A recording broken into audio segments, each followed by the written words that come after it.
ছোটবেলা থেকেই আমার শখ ছিল মাটির ভাঁড়ে পয়সা জমানো। আমার খুব ভালো লাগতো মাটির ভাঁড়ে পয়সা জমাতে। যখন সব পয়সাগুলো এক জায়গায় করতাম, যখন ভাঁড়টা ভরে যেত, তখন খুব মজা হতো, কত পয়সা হতো একসঙ্গে। তো সেই শখটা বড় হওয়ার সাথে সাথে না হারিয়ে গেছিলো। আবার হঠাৎ করে ফেসবুকে একটা পোস্ট দেখে ইচ্ছেটা আবার নতুন করে জেগে উঠলো। তো বাবাকে দিয়ে বাজার থেকে এই যে দেখো একটা মাটির ভাঁড় নিয়ে আসলাম। আর ছেলে দেখো ওটাতে মহা আনন্দের সঙ্গে পয়সাগুলো ভরে যাচ্ছে। দেখো সবার কাছে পয়সা নিচ্ছে, কালেকশন করে করে ওই ভাঁড়ের মধ্যে ঢোকাচ্ছে।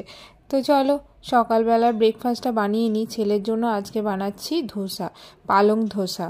তো এটা আমি স্ল্যাব ফার্মের কিনেছিলাম, অনলাইন অর্ডার করেছিলাম। আর আমি এর মধ্যে এক্সট্রা করে সুজি আর ডিম মিশিয়ে নিয়েছি। আর ছেলে তো বেজায় খুশি, এই ধোসাটা ভীষণ পছন্দ করেও। দেখো না, খাওয়া দাওয়া হয়ে গেছে, এবার গায়ে জোর বেড়ে গেছে, ঠাম্মির সঙ্গে ছোটাছুটি শুরু করেছে। বাইরে বারান্দায় গিয়ে দেখো বল নিয়ে কি সুন্দর দুজন মিলে ফুটবল খেলে যাচ্ছে। একবার পড়ে যাচ্ছে, আবার নিয়ে আসছে, আবার খেলেই যাচ্ছে, আর ঠাম্মিকে ছোটাচ্ছে। এই বয়সে বলো ঠাম্মি ওর সাথে পারে? তো যাই হোক, ওরা ওদিকে খেলছে আর আমার এই দেখো ব্রেকফাস্ট। আর এই যে দেখো ব্রেকফাস্ট করে সারাদিনে অনেক কাজ ছিল, কাজগুলো কমপ্লিট করে একটু দুপুরে রেস্ট নিয়ে নিয়েছিলাম। তারপরে এই যে বিকালে উঠে একটু চা খাচ্ছি। আর এই যে দেখো না, ছেলে এসে উকি মারছে, ঘুম থেকে উঠে এসে গেছে আর এইখানে উকি মেরে যাচ্ছে। তো খাওয়া দাওয়া করে একটু এই যে বাজারে বেরোলাম সবজি বাজার করতে। একটু সারা সপ্তাহে বাজার করার ছিল, তো ভাবলাম পুকুকে নিয়ে একটু বাইরে বেরিয়েও আসি, ওরও ভালো লাগবে।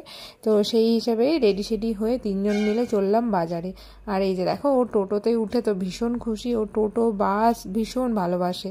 এই যে এসে গেছি সবজি বাজারে। তো এই বাজারটা হচ্ছে ব্যারাকপুর ক্যান্টনমেন্ট বাজার। এটার মধ্যে সন্ধ্যাবেলা বাজার বসে, অনেক কিছু সবজি পাওয়া যায় এখানে। এই যে দেখো মাছের বাজার বসেছে। তো আর এদিকে দেখো আমরা মাছ কিনছিলাম, আর ও কার সাইকেল বা কোনো একটা বাচ্চার সাইকেল পেয়েছে, সাইকেল নিয়ে এখন ওই সাইকেল নিয়ে ও চালাবে।